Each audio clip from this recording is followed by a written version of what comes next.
From Adams Morgan to Anacostia Park, we all want safer neighborhoods. But what does real safety mean? Real safety means preventing crime before it happens. By having police work with communities to disrupt cycles of violence, by supporting families with stable housing, and providing more mental health and drug treatment. We know that adding more police and locking up more people doesn't make us safer. Real safety means investing in the things that help prevent crime. Learn more at Real Safety DC.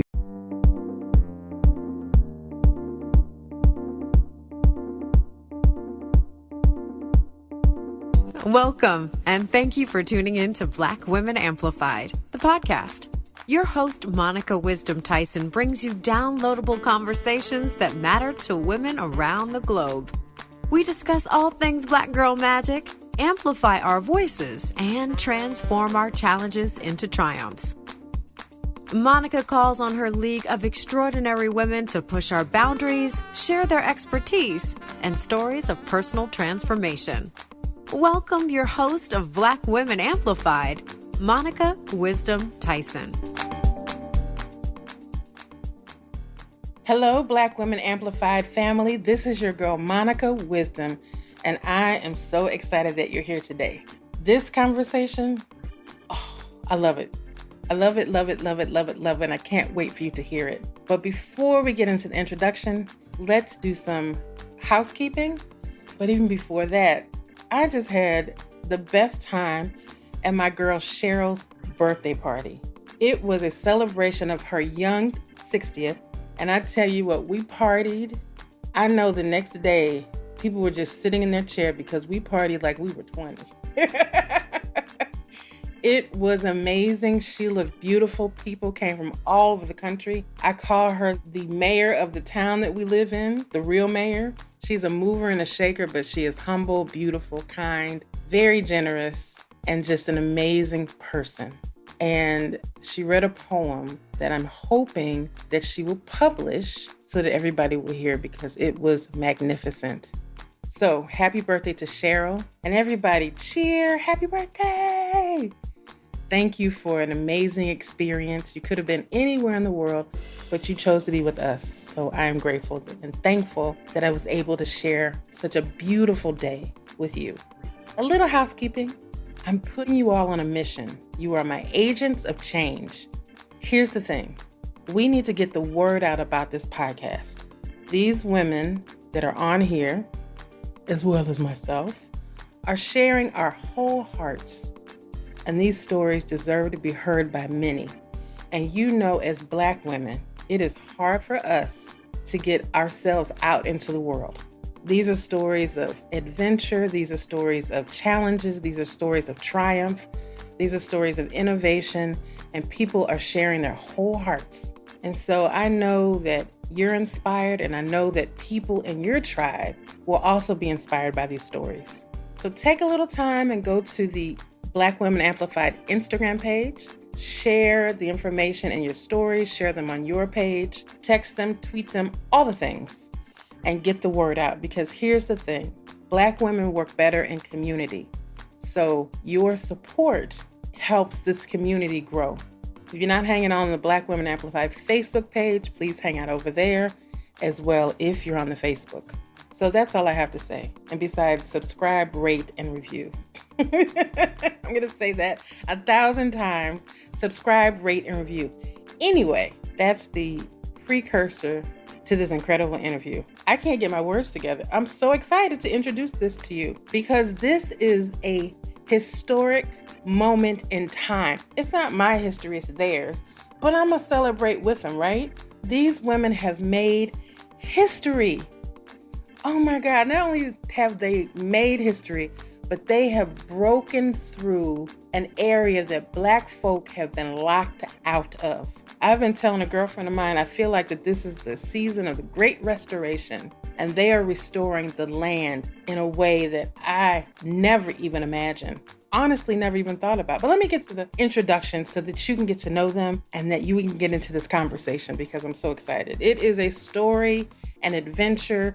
It reads like a movie. It was points of the conversation I literally forgot that I was interviewing them, and I was sitting there with my mouth open. So I was like, what? Anyway, can't wait for you to have that experience yourself. Let me introduce to you Jazmine Erving and Ivy Welburn. They are college besties who met at Spelman University. Listen, they graduated from college and their life became an amazing adventure together.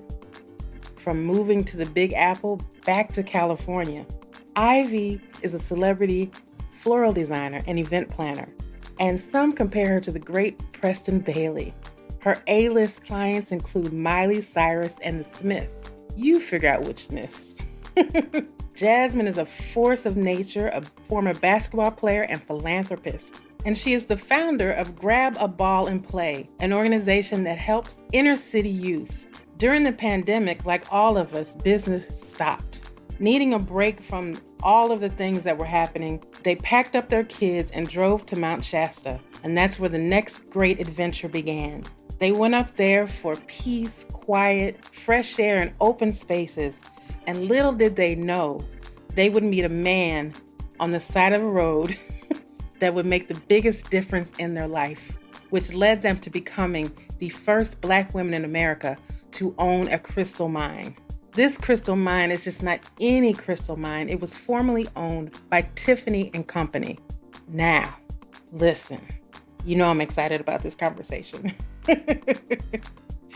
Let me introduce to you Jazmine and Ivy, and please give them a warm Black Women Amplified welcome as they share their story and their adventure.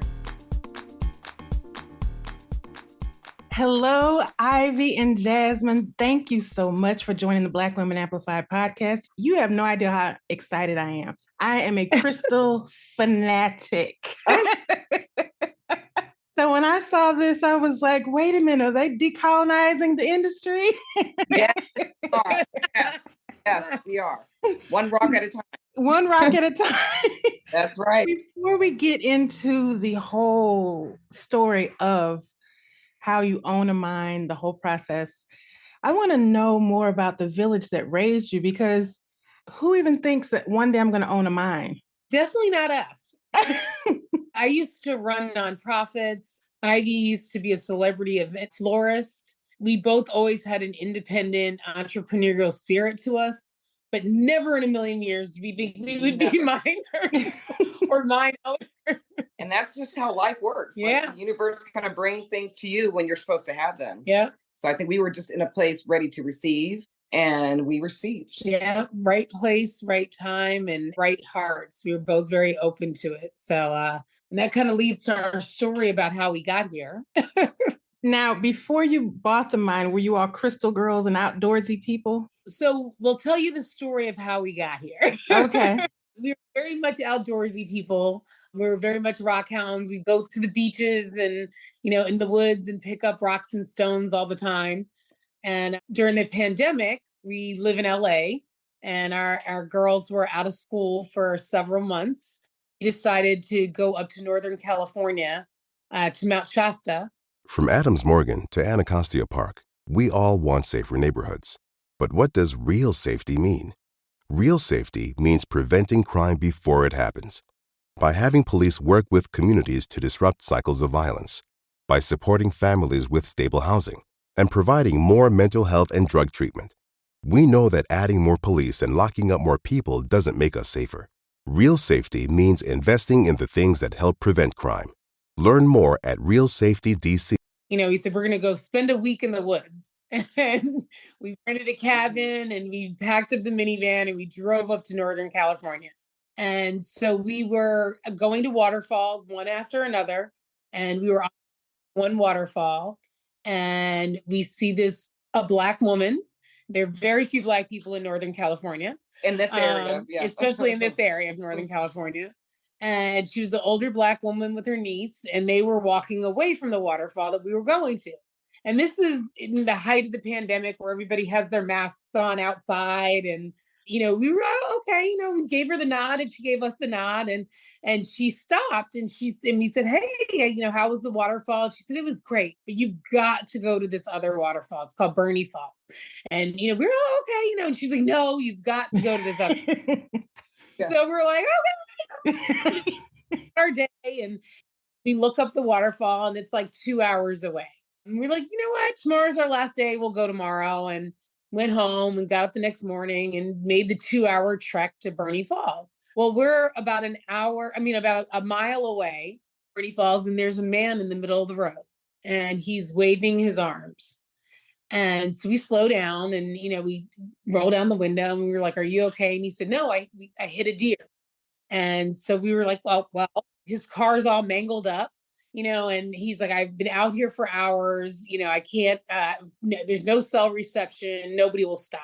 And so we were like, we tried to call 911, no cell reception. And, by then it's like, we'd already been talking to him. We just looked at each other. We said, we've got to help this guy. Put on your mask, get in the car. And we drove him to the Wait a minute. Hold up. Put their hand up. Say, hold on. This is already sounding like a Lifetime movie. It is. It gets better because there's more of a Lifetime movie aspect to it later on. It does. So we drove him to the next town and he looked harmless. I'm from Philly, so I had a golf club in my car. I had people in there. You were ready. Like, we're ready. We're ready. You're like, we can take him if we need it. And so we drove him to the next town. And we called, he called AAA and he called his wife. And now we realize he's in the middle of a road trip. So it's like nowhere near to help him. AAA is like, look, you can't get in the car with us because of the pandemic. We'll take the car, but not you. So we're like, we can't just leave this guy on the side of the highway. So we said, we're committed now. We drive him back and we're like, we're going to wait for you to get towed and then we'll drive you back to the town. Well, 7 hours later, we've gotten to know each other a little bit. And, he's asking, what are you guys doing in the middle of the woods? And we're like, we're LA girls. We're just getting out of the city with our kids. And, we got our crystals and we're just, getting some Zen up here. And he goes, wait, you guys like crystals? We're like, yeah. And so he's like, well, I happen to own crystal mines. And we were like, what? Why you're about to tell us about. So we spent the next several hours looking at pictures and he's showing us this. And we're like, these are all domestic mines. This is amazing. Like, who knew? It's like literally underneath your feet. Who knew? So this is up in Northern California by Mount Shasta. Yep. How far are you from Mount Shasta? We're about 12 hours. Okay. A 12-hour drive. So we're on vacation. When you're riding with him, you're 12 hours away from Mount Shasta? No, we're about 2 hours because we were staying in Mount Shasta and the waterfall that we went to was 2 hours from where we were staying. Okay.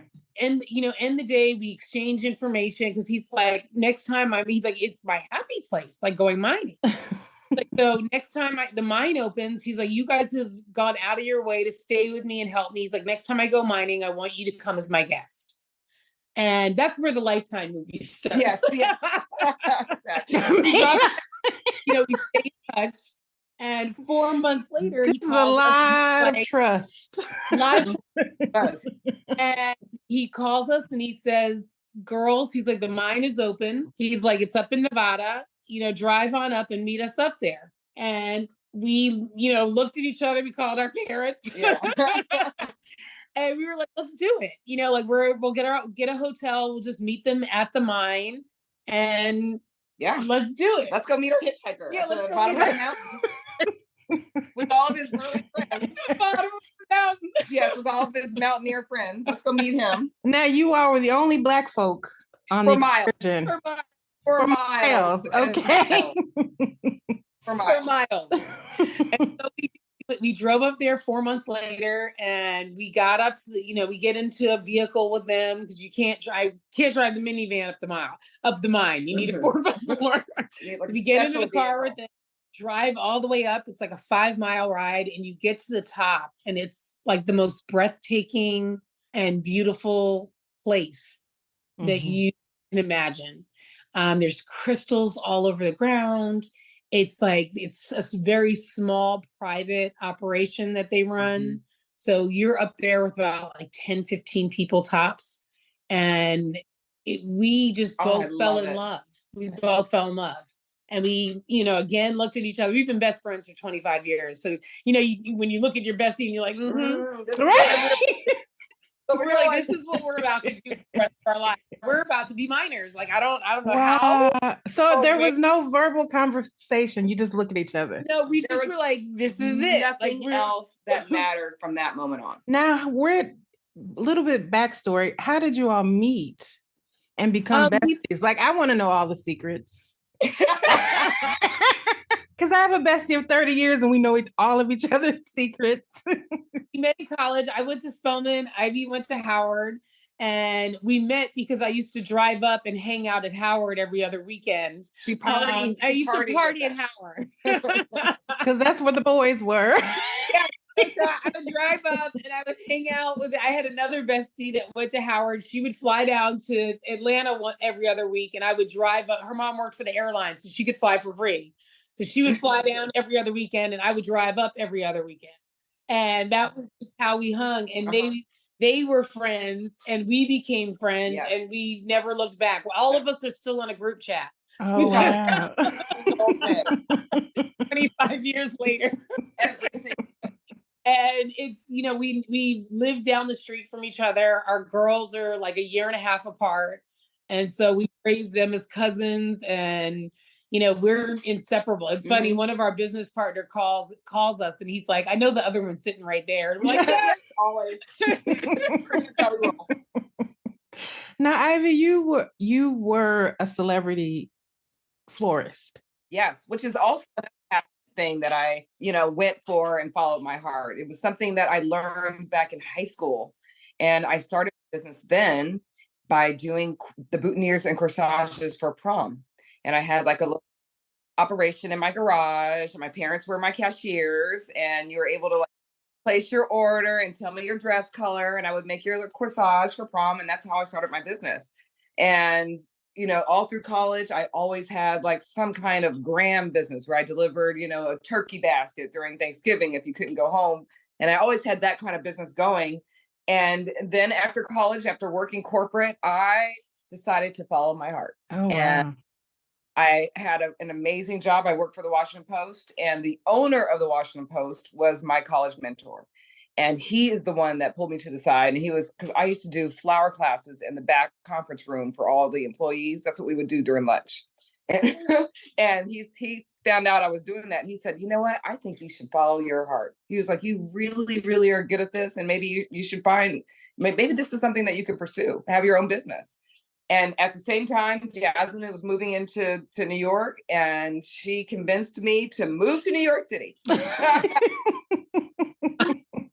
I'm sure it wasn't hard. It's New York City. We all did work for a couple years too. We did.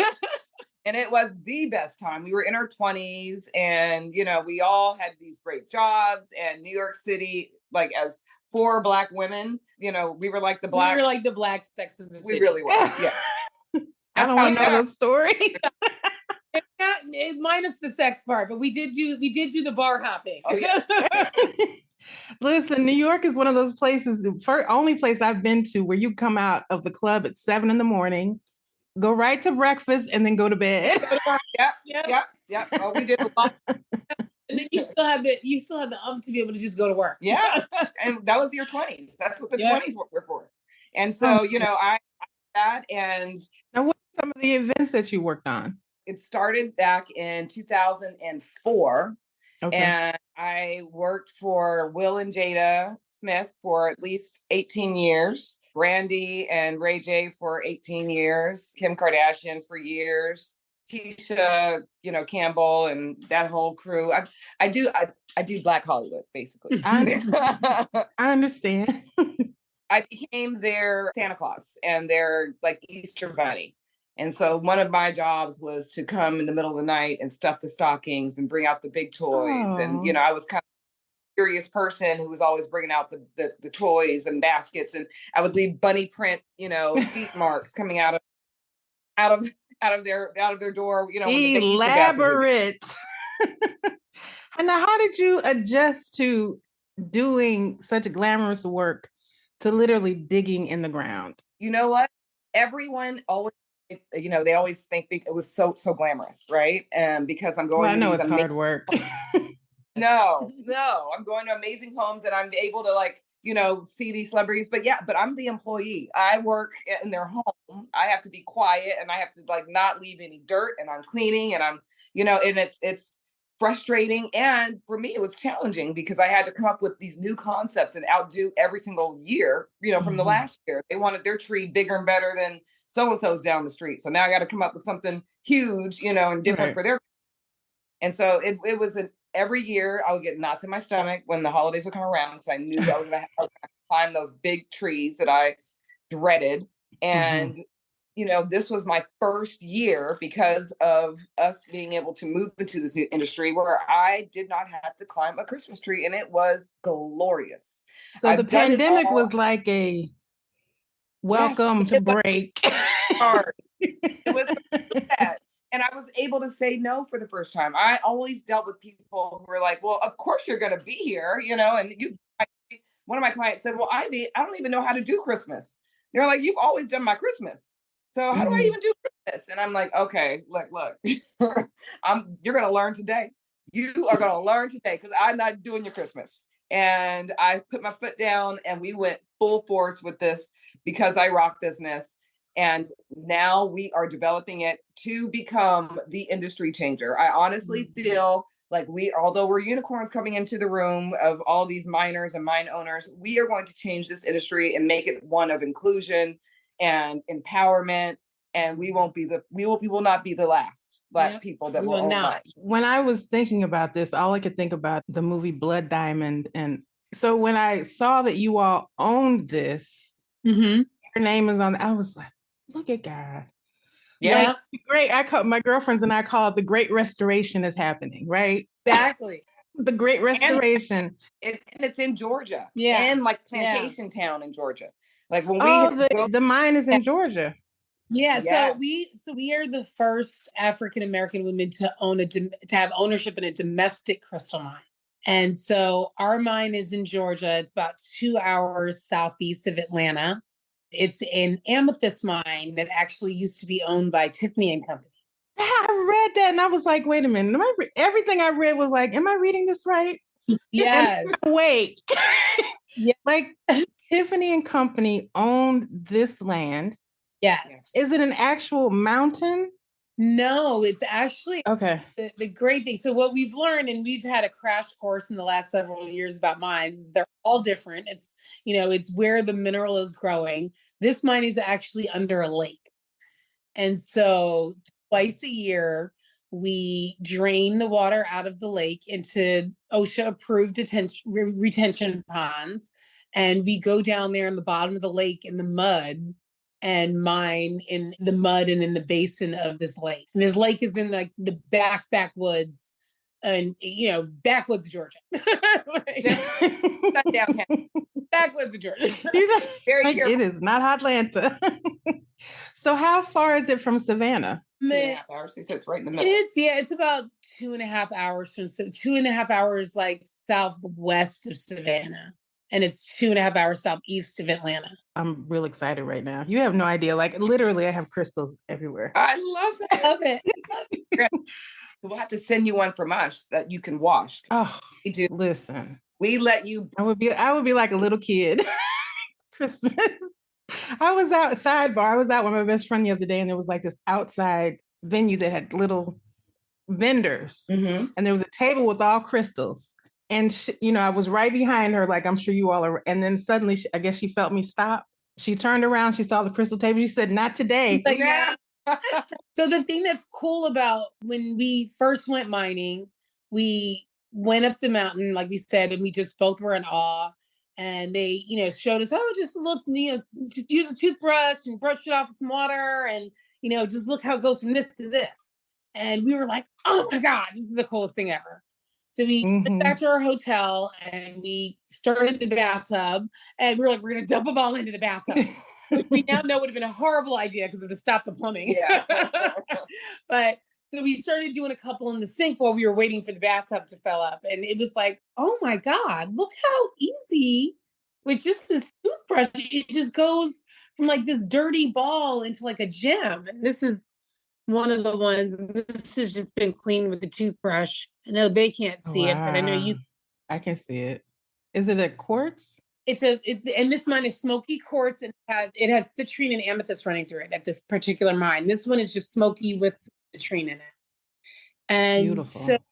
we were like, this is an idea. Mhm. Like, hold on a second. And it was Like, like stop at the that, tub, it stop was like the at that tub. moment, like we were still in the high day that we were like, wait a minute, I think that we could bring this to other people Mhm. as like an activity for people to do. And so we had scheduled a birthday party for one of Ivy's old clients. It was like the pandemic, we were just coming out of it. And we were like, let's do this. We were doing this private birthday party in a backyard where everybody's social distancing with the masks and the whole nine. And we set up these little jars with dirty crystals in them.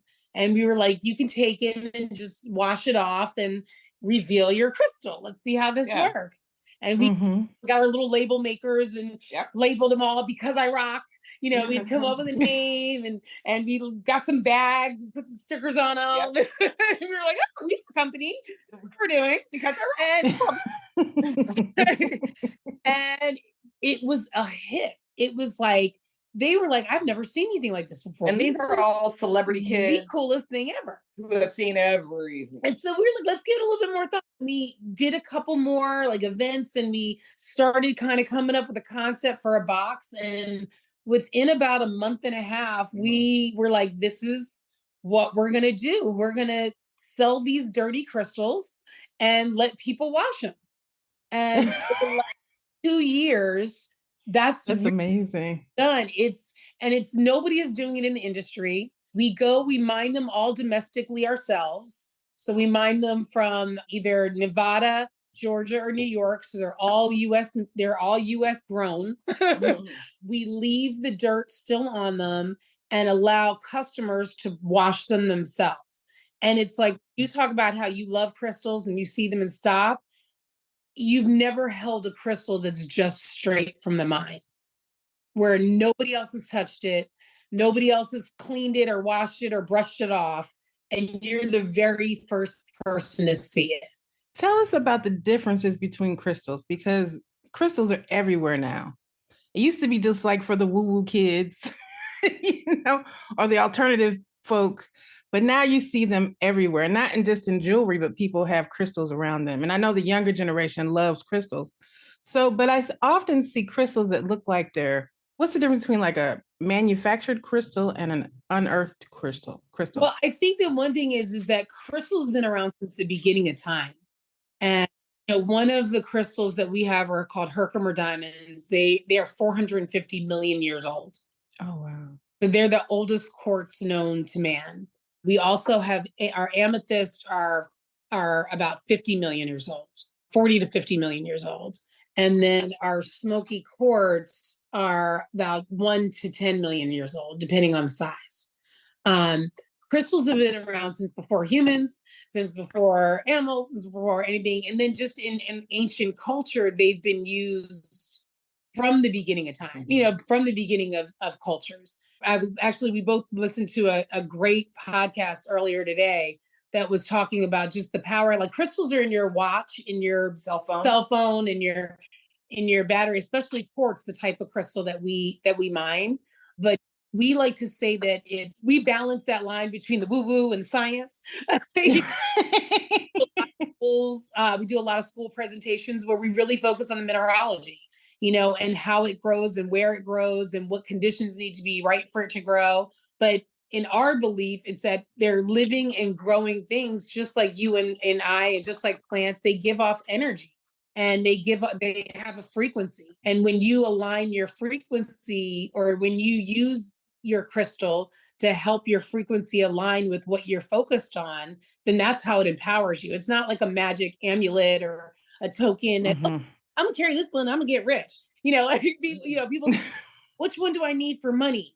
Well, you may need a stronger foundation. So you might need something that is going to help your root chakra. You might need to be a better orator. So you might need something that's going to help your throat chakra. You might need to let go of your hurt in your heart. And so you might need something that's going to open your heart chakra. Like for you to make money, it's not about somebody giving you a chip that's like a lucky penny. You know, it's about what are you doing the work on yourself and how are you aligning your own frequency to be able to receive that. So when we started and we said, you know, like this life kind of chose us and we were ready to receive it at the right moment, like people always put their hand up, like you stopped and you picked this guy up. Well, if we were ready to receive it at that moment, we both were in a place where like, we're here to start something different with our lives, you know, and we didn't know the form of a hitchhiker on the side of the road, you know, but that's what it. So were you all already in the conversation of we need to do something different or we need to open up a business together, or were you in that conversation already? It was the pandemic. We both were out of work. You know, I ran a nonprofit that was encouraging kids to get out and play, and we weren't allowed to go anywhere. You know, Ivy's, you know, clients, it's the same thing. We had to do social distancing. So it was here and there. We might be able to get a little something, but it was at the most part for two independent people. We were out of luck, you know, and, you know, so it was really a time of like, what are we going to do? How are we going to start making money? Like, how are we going to feed these kids? You know? And, you know, part of going away was like, let's just clear our minds for a moment. Right. Ironically, before we left, we went to go see our guy that we buy crystals from. And he's like, I'm thinking about selling my business. We were like, huh. You know, we're like, you know, good thoughts, you know, just. And then we go and we meet this guy, and you know, it didn't happen immediately, but it's happened so fast at the same time. And it really was just faith, you know, like having faith that what we were walking into was something that was better than what we were coming out of. And you know, we still we're working now, like I'm saying is. We decided we were going to be crystal miners, and we decided this is what we were going to do, but we didn't know how we were going to do it. And we went back to our kids nicknamed the guy that hit the deer Mark, because he hit a deer, so DEER. And so we called Dear Mark after we went mining, and we said, how do we become miners? And he's like, he was like, slow down. Yeah. Calm down. I invited him to guest, and we were like, no, we want to do this. We want to do this. And he's like, well, call Paul, you know, one of the guys you met on the mine. And so we called Paul. And Paul agreed to mentor us through the industry. And so like, come on up. He's like, let's sit down and talk. So we drove up to his house in Sausalito, and we, you know, brought our kids with us, like, that kid's good. Sausalito off of San Francisco. Nice. And so we drove up, and we had some friends that stay in Oakland. So we stayed with them and then drove over to his house that next morning. And we said, hey, you know, we how do we do this? And you know, our skills are, we're, you know, we used to be event planners, and we know how to do things. We're hard workers. We know how to put things together. And we think that you should take people on mining trips, and we'll organize all of it. And so he's like, that's not a good idea. So we started a company with him called Peak Experience, where we take people on like high-end mining trips to these mountains. They're only open a limited number of days a year. So we take them to two different, either the Georgia mine or the Nevada mine. It's, you know, a full immersive experience. We give them their mining gear, and we polish up stones for them, and everybody gets pieces of jewelry made. And, you know, we document the whole thing for them. So it's like one of those once in a lifetime trips that we put together as like a, you know, once in a lifetime experience, adventure. And we work between them. For us, we're the coordinators of it all, and we sell these trips. And so for us, it was a way for us to be able to keep going mining. Yeah. We were like, oh, and, you know, but in it, we were innovative. We realized this whole other market that we had started with Because I Rock really had such legs to it. And so we've worked with them over the last 2 years, which leads us to the mine ownership. Right. Paul. So you did experiences before you purchased the mine. Okay. And we just worked with them in partnership with the two mines. We developed this whole package and this whole, you know, adventure and experience. And these mines were owned by a collective of owners that have all, you know, they've all been friends for forever. It's a very small collective. They own mines all over the world. They're actually, the group they're one of the top 6 mine owners in the world collectively. And, you know, we just became like family. You know, we just jumped right in. Paul's like our mentor. We call him Papa Smurf. And, and, they just accepted us and embraced us in a way that it just felt right, but it was, it just was the right place at the right time and the right feeling and the right kind of people that were all really like-hearted. Mm-hmm. And Paul, our mentor, he asked us to do him a favor one day. His wife, who's like our sister now, her parents were in a really horrible accident and her father passed away. And he asked if we could, he was like, I know you guys used to be in event planning and stuff like that. Can you help plan the funeral? Like, yeah, of course. So we planned this beautiful, like, celebration of life. We went up and, up to Sausalito for the service. And we met all of Paul's other business partners. And so, it was a beautiful event. We came back home to LA and Paul called us and said, girls, I'm sitting down. And we're like, yeah, we're sitting down. He's like, yeah, you remember Tim, right? And we're like, yeah.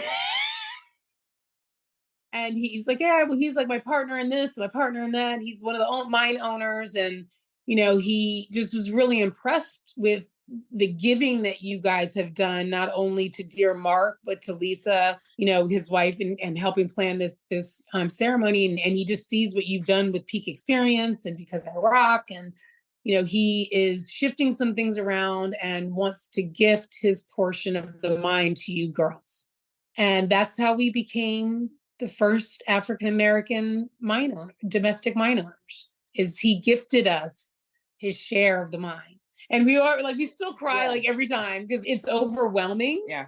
And it's beautiful. And I'm like, let me close my mouth. Yeah. It's so many things, at the same time, but it's like, for us, it's about following, our passion of being good people, but, so just, being ready to receive and having that faith that, it's like, again, another confirmation that we're doing what we should be doing. Right. So down days, we're like, no, like, this has been chosen for us. Yeah. Nothing else you're going to ever do. We are going to make it successful, no matter what. We are going to continue mining. Yeah. Because we got to go back. Well, you own it now. Yeah. I mean, here's the thing. You have mentioned a couple of times, Jazmine, about being open to receive. Mm-hmm. Where did you, because I know as Black women, we are very guarded and we're very, I got this, right. I can do it myself. What opened up in you, or how did it open up for you to be open to receive anything, let alone such an amazing gift? I don't want to say the pandemic, but I think that the pandemic gave us all time to really evaluate what was important to us in life. And we all lost a lot, and whether it was people, jobs, places, money, homes, money, so forth. I think that we all had to stop and kind of see what was important. And for me, one of the things I started doing, I started studying EFT, which is like tapping. Yeah. Mm-hmm. And just really connecting, like both of us, we were like, let's just connect with nature. Like we started going on camping trips, we pulled some tents out and it's like Black girls camping, we need fires. And we had to do that really for our girls. Like we have had these tween girls that life doesn't stop just because everything shuts down. And, there were still lessons to teach them. Me personally, my daughter has Down syndrome and she's very high functioning. So most people wouldn't know, especially the attitude that comes. And the attitude. The attitude comes all day. But when I had her, it was, I had to learn to be ready. So I think that's where it started. I had to learn to like let go of what I thought life was about and embrace what life was giving me. There's a wonderful poem called Welcome to Holland that people from the Down Syndrome Society and associations give to mothers in the hospital when they find out that they have a baby with Down syndrome. And it's the poem in short is about, you plan this like great trip to France. You're going to Paris, and you get on the plane and the pilot says this plane is going to Holland. And Mhm. like, wait, I made all these plans to go to Paris. I mapped it out. I know what restaurants I'm going to. This is supposed to be the trip of my life. And you land in Holland and you realize that it's the most beautiful and peaceful place. It's, really about like taking what life gives you. It's not always going to work out the way that you want, but there's so many beautiful things that come out of it. And I wouldn't change anything about my daughter. Like, I'm like, she's my gift. She's taught me so much that I wouldn't have learned if I had not had her.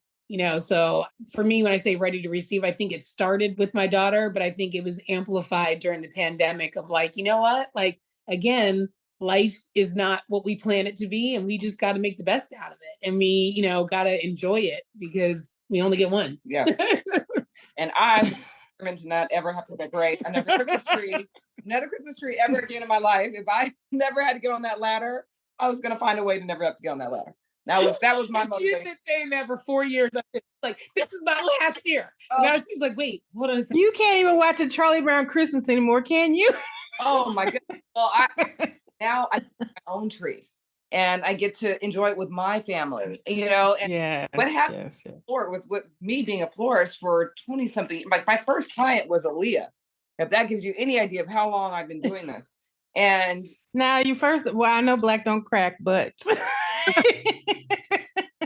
neither one of you look old enough to have this amazing. Thank you. Well, we're the longevity, I should say. Our later 40s. But now, Ivy, are you from Chicago? No, I'm from Monterey, California. Oh, you're okay. I'm from I rarely meet people from California. And I moved to Washington, D.C. when I went to Howard and stayed there for some time, and then ended up moving to New York City when this one moved. And after 9/11, we were all there in New York for 9/11. All of our lives changed. Mm-hmm. And I had an epiphany that I should move my business that I just started, and I should move it to LA. And really, it was because I knew there was more real estate. I did large scale flowers. And so I can do, a lot larger flowers. So did you do like what Preston Bailey does? Those type of. I know Preston. I've met Preston Bailey. Yes, the same. I met him one time and fell in love with him. He is one of the most amazing designers. I wasn't apt to his level, obviously, but one of my inspirations. And very close. She's very close. I call her like the. Oh, I'm sure. She's like, oh, give me 2 twigs and then what you do. And I'm like, what? That's what the challenge was. You had to always be on this, having to come up with the next idea and and they wanted it all bigger and better and bigger, and I had one client that wanted me to give them 3 examples for every one arrangement so that they could choose. So imagine having to do 3 times the work just so that they can say, choose that one. And then I had one client write all of their notes for them, and then so that way they could choose which note they wanted. And they would have me give 3 notes, and then they would choose from the 3 notes. And that was their way of giving a message to the person, and so you realize that they're disconnected from what true life really is about. And I remember a lot of them, really going into buying luxury purses and luxury this and that and jewelry.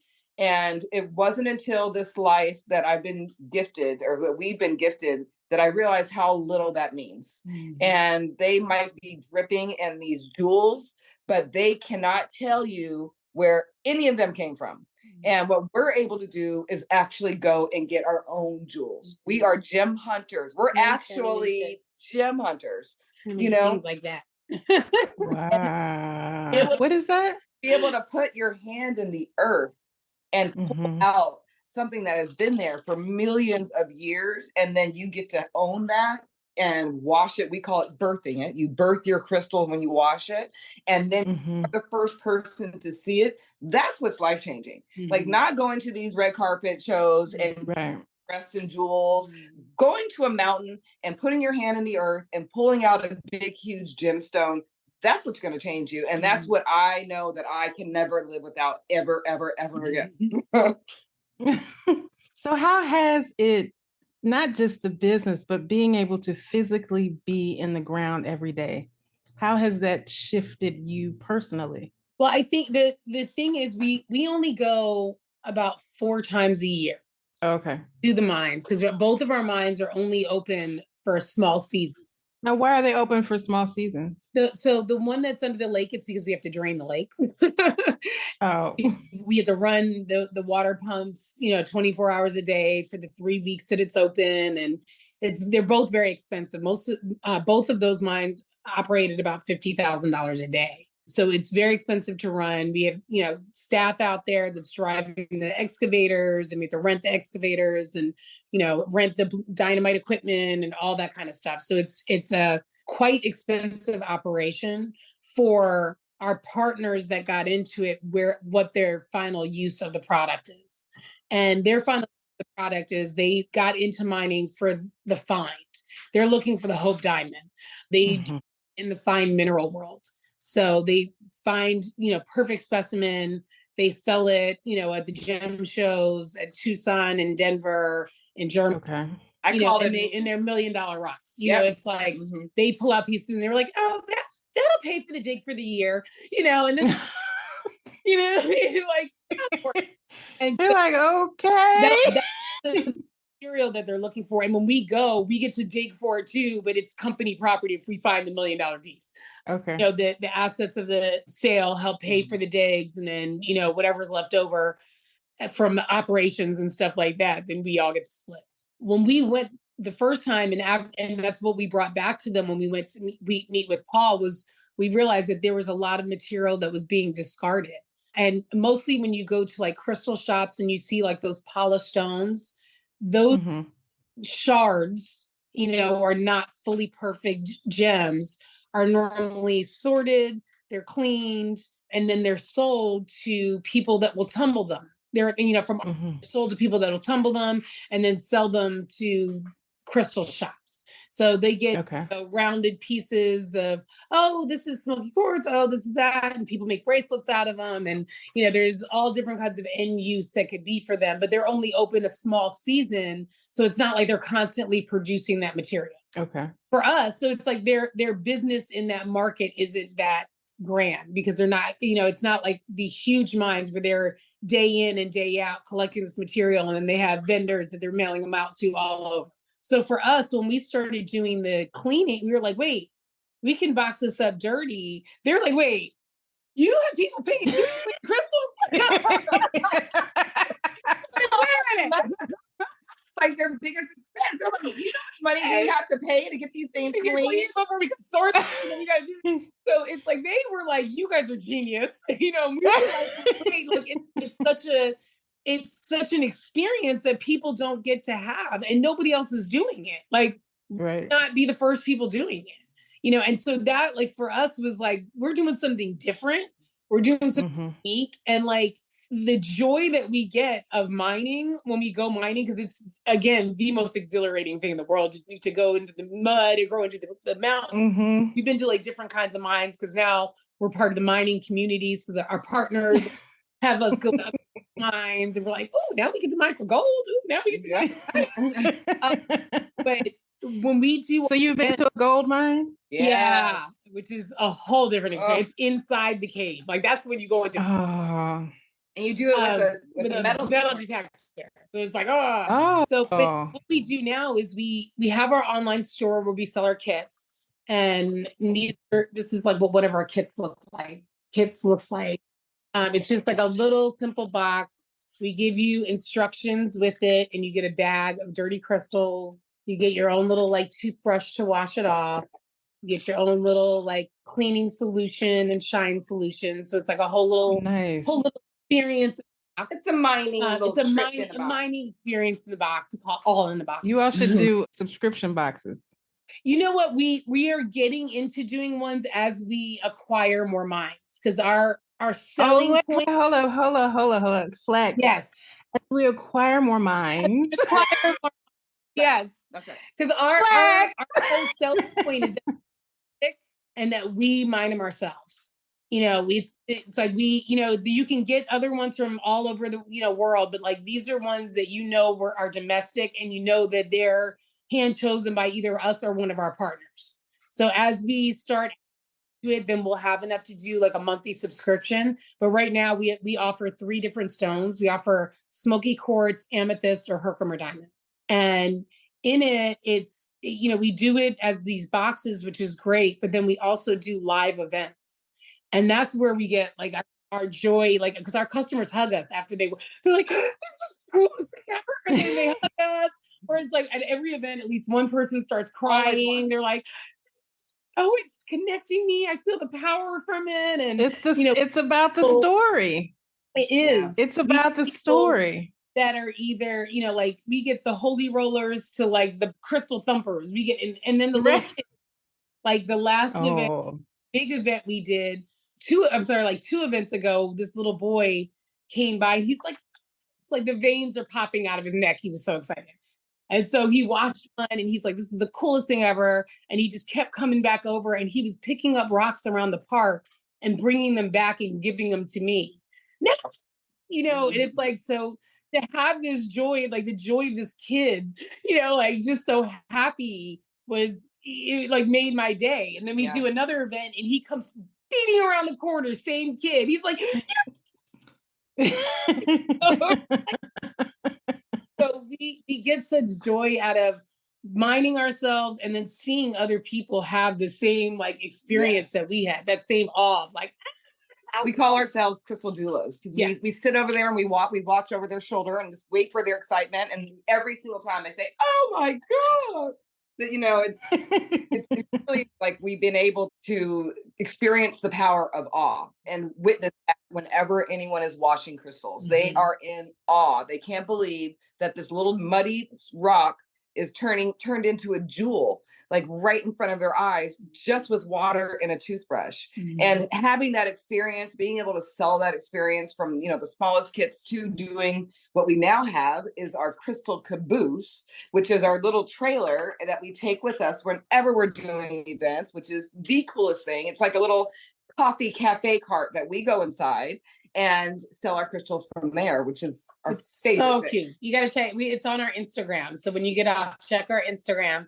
Now, does the Crystal Caboose have its own Instagram page? No, not yet, because we just have, and we actually talked about that earlier today about doing a follow the caboose. Yes. Follow the caboose, because right now we're taking it to private parties and private events, but we starting soon. My darling is having surgery next week. Yes. So she's having hip surgery next week. So say your prayers out there for Ivy over here. Yes. And after she recovers from her surgery, we're going to start our Follow the Caboose campaign. Yeah.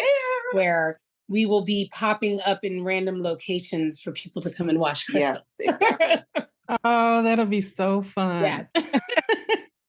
That would be so fun. So what were the challenges that you all had as you were building this business? Because a lot of people, and I'm asking this question because stats have come out that over 40% of Black women are leaving corporate America and they're starting their own companies for reasons of, you all know the reasons.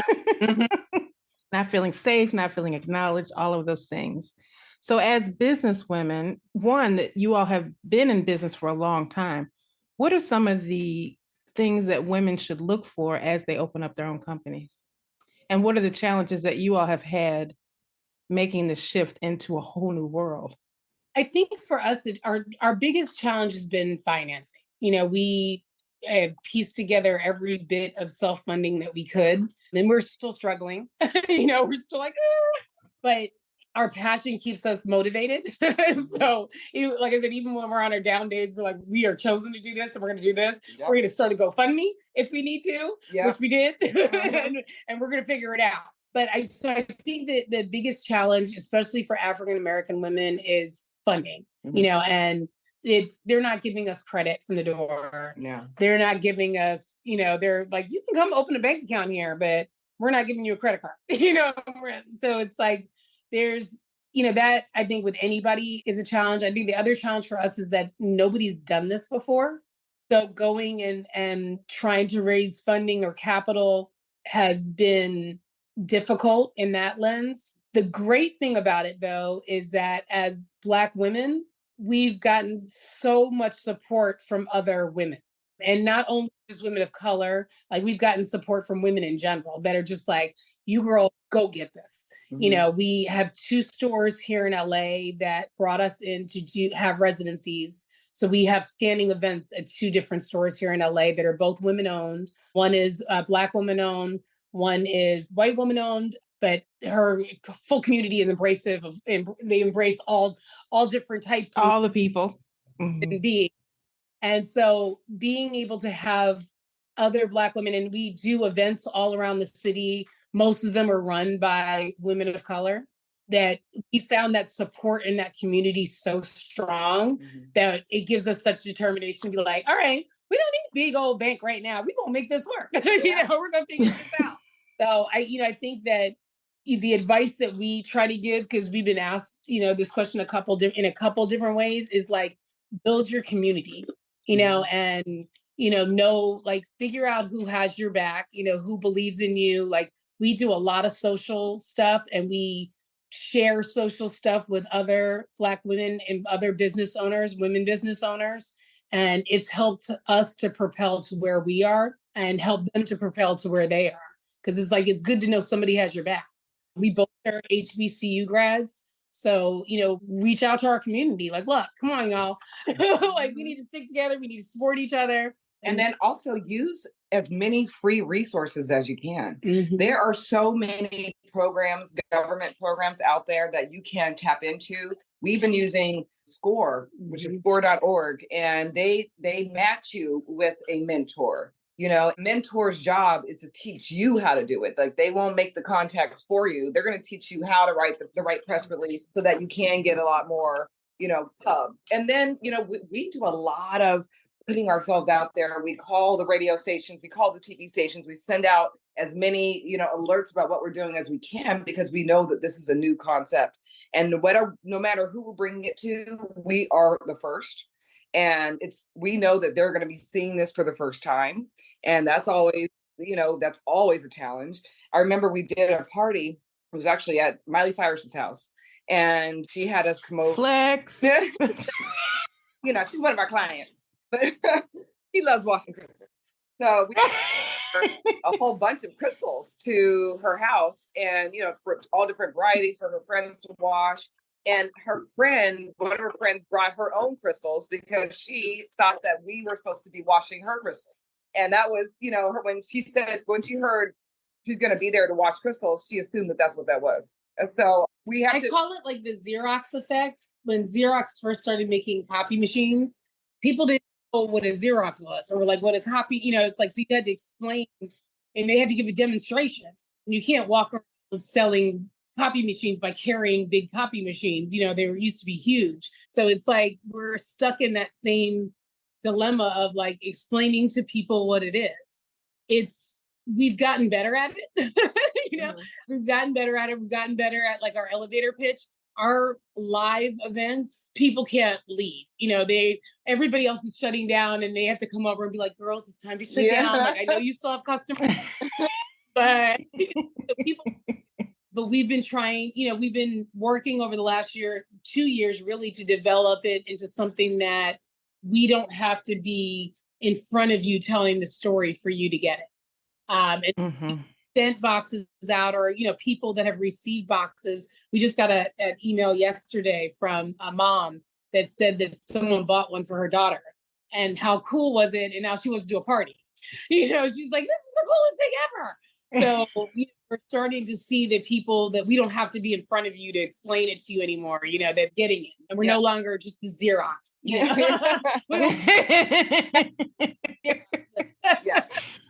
It's like the computer. It's like, what is this thing? Yes. That's what you should say. We're the internet of crystals. Yeah. We're just the beginning. This is so beautiful. Like, I'm so happy for you all. Any way that I can support you. I'm in St. Louis, but any way that I can support you, please reach out. I love to see Black women win. Yeah. Thank you. Especially in an arena that, I don't want to get into power to the people conversation, but an arena that we've been locked out of. Yes. Mm-hmm. And see that someone said, I'm going to open the door. Yeah. Right, and let these young women in and let them do what they need to do. And you all have already innovated with your experiences. You've already innovated the industry. Mm-hmm. And oh my goodness, that is beautiful. I'm so glad you all are sharing the story. And like I said, truthfully, any way that I can assist you. Please reach out. I know we don't know each other, but you reached out to us, part of the community. Sisters in Spirit. And we're going to mail you a crystal. So you have to give us your address so we can mail you a kit. Oh, definitely. So you are still challenged in financing. Mm-hmm. What other avenues are you all looking at and to bring in income to your business, or are you still looking for financing? We're still looking for financing. We're writing grants every day, just about every day. We are doing grassroots just with GoFundMe and tip jars. We've put together a pretty detailed plan that we're working with our sport advisor, just working with venture capitalists. Just trying, and then we're hustling sales every week at events. Right. We're doing, we're still doing right now my whole entire car is parked outside filled with stuff from our life.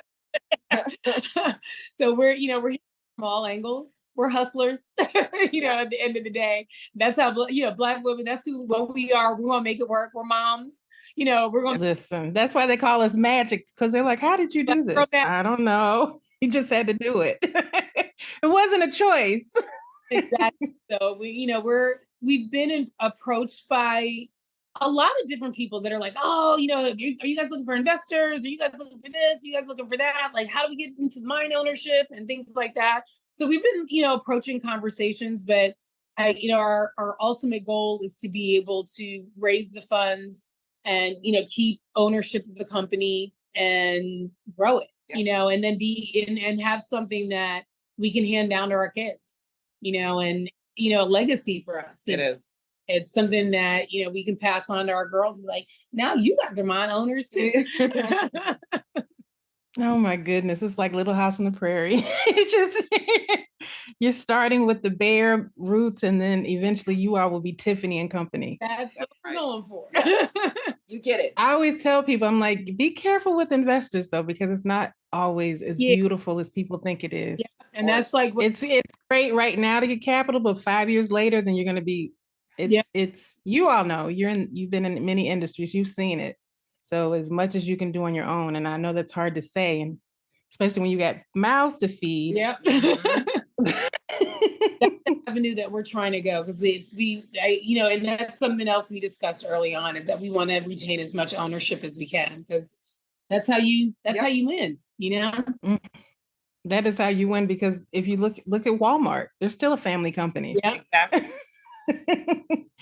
They are still a family company. So what is next for you all? Oh, it's funny, when we sent our plan to our mentor, he was like, woo, that's a lot. He's like, so this is like the 20-year plan? We're like, yeah, So I think we have enough on our plate as far as what we've laid out we want to do. Right. Mm-hmm. The Crystal Caboose was kind of our next big move, is getting this, and it's the cutest little thing. 5 years down the line, we want to have a fleet of them and be franchised in other cities. We, have our, flagship location planned out of how we want to build it and what we want it to look like and all of those different things. But, I think it's a 10-year, I said maybe it's a 15-year plan, not a 20-year plan. Eventually, well, where you all are going, it might be next year. Yeah.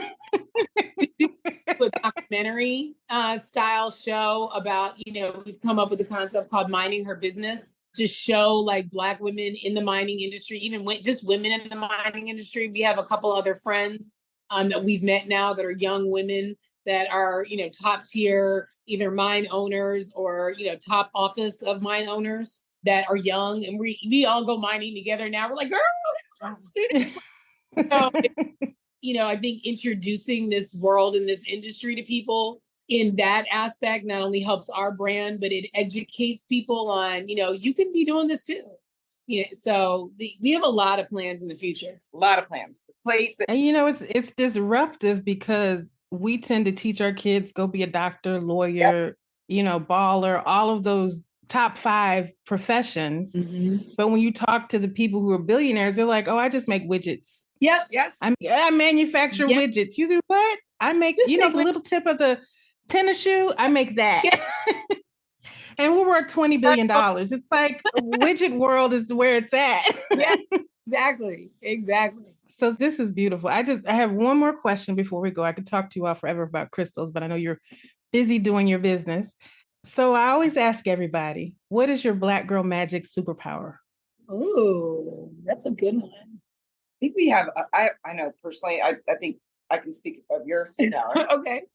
You have a very kind heart. Oh, thank you. Yes, she's a very kind-hearted person. Like, she kind of is the warm person in the room that everyone gravitates to. And not to say that I'm not kind-hearted. No, she's very kind. She's very. But that's what I recognize most about you, as being your superpower. And that's why everyone gravitates around you. You're kind of like a glue.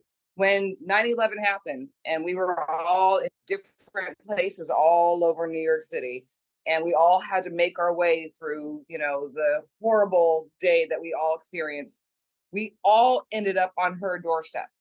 We all ended up on Jazmine's doorstep. And it was, we didn't have cell phone. You couldn't call anybody. You had to literally find your way through the city the best way you could. There were no subways, no taxis. You had to walk places. And I personally found a yellow page book that was hanging from a phone, and found the bar that we would frequent that was across the street from her house. There was a bar that we would go to all the time, and it was across the street from her house. I was like, if I could find that bar, I can find her apartment.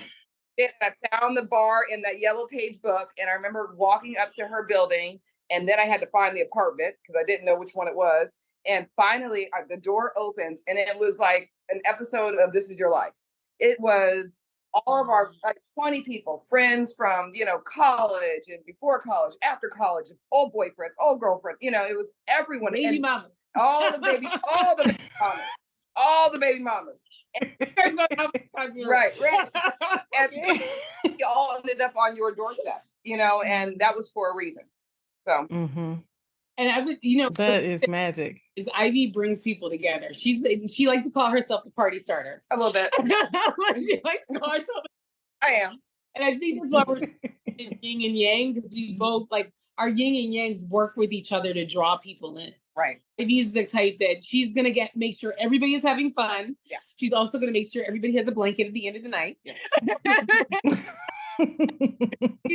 She's like the mom in the group. That she's like the cool. She's not like the mom. She's like the cool auntie that's like fun, but I'm not gonna let y'all get in trouble. Like I'm gonna everybody at the end. You're the one everybody calls before they call their mama. Exactly.